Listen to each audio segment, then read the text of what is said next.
राष्ट्रपति को ही बदल डाले और आज सबको नागरिकता मिला। मधेश आंदोलन के दौरान 31 लाख लोगों को नागरिकता दिलाया गया था। 22 लाख और 9 लाख को बार-बार करके गांव-गांव टोली भेज करके। तो जो पार्टी अपनी ही जनता को, जो सरकार अपने जनता को भूटानी का के विदेश में बेच आता है, अपने नेपाली नागरिक को कमीशन के लिए विदेशी बना के विदेश में भेजता है, वो कैसा राष्ट्रवादी है? जो अपने देश के नागरिक को, मधेसियों को, थारुओं को, दलितों को, आदिवासियों को पराया समझता हो, वो देश का कैसा, उससे ज्यादा बड़ा देशघाती, राष्ट्रघाती कौन हो सकता है? कोई होगा जो अपने देश की नागरिक को विदेशी समझता हो और विदेशी जैसा व्यवहार करता हो, उससे बड़ा राष्ट्रघाती कौन होगा? जो कार्य इन लोगों ने किया, इसका परिणाम है जो आज जनता के बीच में आने से भी डर रहा है और देश को बर्बाद करके छोड़ा। इसलिए अब यहां परिवर्तन की जरूरी है। सबसे बड़ा परिवर्तन संविधान में परिवर्तन करने की जरूरी है। अभी का संविधान विभेद और असमानता पर आधारित संविधान है। अभी का संविधान जिस दिन घोषणा हुई थी, देश की आधा से अधिक आबादी काला दिवस मना रहे थे। आप लोग काले दिवस मना रहे थे और गोलियां बरसाया जा रहा था सरकार की ओर से। उस वक्त जारी किया संविधान कभी लोकतांत्रिक नहीं हो सकता। इसलिए इस संविधान का पुनर्लेखन, संविधान का संशोधन, संविधान को परिमार्जन करो और देश के चाहे गोरा हो चाहे काला हो, चाहे लंबे हो या छोटे कद की हो, चाहे भोजपुरी बोले, चाहे अवधी बोले, चाहे नेपाली बोले, चाहे नेवारी बोले, चाहे मगर की भाषा बोले, हर भाषा भाषी का, हर जाति का, हर धर्म समुदाय के लोगों का अपना संविधान ये है, ऐसा अनुभव होना चाहिए, ऐसा अनुभूति होनी चाहिए। इसलिए सबों का संविधान बनाने के लिए इस संविधान को संशोधन करना होगा और उसमें भी खास करके अभी का जो ये संसदीय प्रणाली है, जहां 6-6 महीना, 3-3 महीना में सरकार बदल रही है, ये असफल हो चुका है नेपाल में। संसदीय व्यवस्था को खारिज करके सीधा जनता के द्वारा निर्वाचित कार्यकारिणीय राष्ट्रपतीय प्रणाली में जाना होगा, ताकि राजनीतिक राजनीतिक स्थिरता और तरक्की की ओर नेपाल जा सके। इसके साथ साथ ये निर्वाचन प्रणाली, अभी का जो चुनाव प्रणाली है, कितना महंगा है आप लोग देखते होंगे।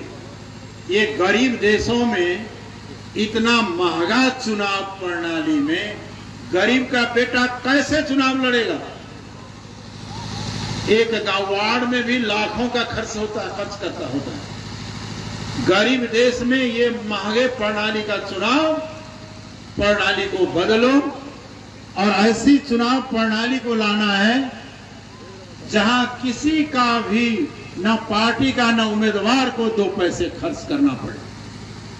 ऐसा चुनाव प्रणाली दुनिया के 71 देशों में है, 71 देश में है, जिसे हम समानुपातिक निर्वाचन प्रणाली कहते हैं। इसलिए समानुपातिक निर्वाचन प्रणाली, जनता द्वारा निर्वाचित राष्ट्रपति और इसके साथ साथ ये प्रदेश जो बनाया गया है, ये 7 प्रदेश, 7 नहीं 10+1 प्रदेश जो राज्य पुनर्संरचना आयोग ने सुझाव दिया था, जहां पहचान के आधार पर प्रदेश का सीमांकन हो, पहचान, जातीय पहचान, भाषिक, धार्मिक, सांस्कृतिक पहचान को आधार मान करके प्रदेश की संरचना करो। आप जानते हैं यहाँ रूपंदेही, ये नवलपरासी के लोगों को, ये पश्चिम के लोगों को अल्पसंख्यक बनाने के लिए यह प्रदेश बनाया है। इसका आकार कैसा है? यहां से ले गया ऊपर में लटकाने के लिए। क्यों ले गया? कैलाली कंचनपुर को जोड़ दिया उधर चाइना बॉर्डर के साथ। क्यों? आप लोगों को कहां जोड़ा है? पालपा और खांसी उधर किधर जोड़ दिया? उधर आपका क्या रिश्तेदारी है? क्यों जोड़ा है? ये इसलिए जोड़ा है ताकि आप अपने प्रदेश में आप शासित रहे और आपका अस्तित्व का जो है संकट में हमेशा रहे। जनता समाजवादी पार्टी का स्पष्ट कहना है, इसमें कोई भ्रम ना रहे। ये नारायणी नदी से नवलपरासी रूपंदेही होते हुए ये भूभाग जो समतल है कंचनपुर तक को अलग प्रदेश बनाओ। इसे अलग प्रदेश बनाने की लड़ाई लड़ी जाएगी ताकि यहां के लोगों का अपना प्रदेश होगा, उधर जनजातियों का होगा और उस सबका होगा।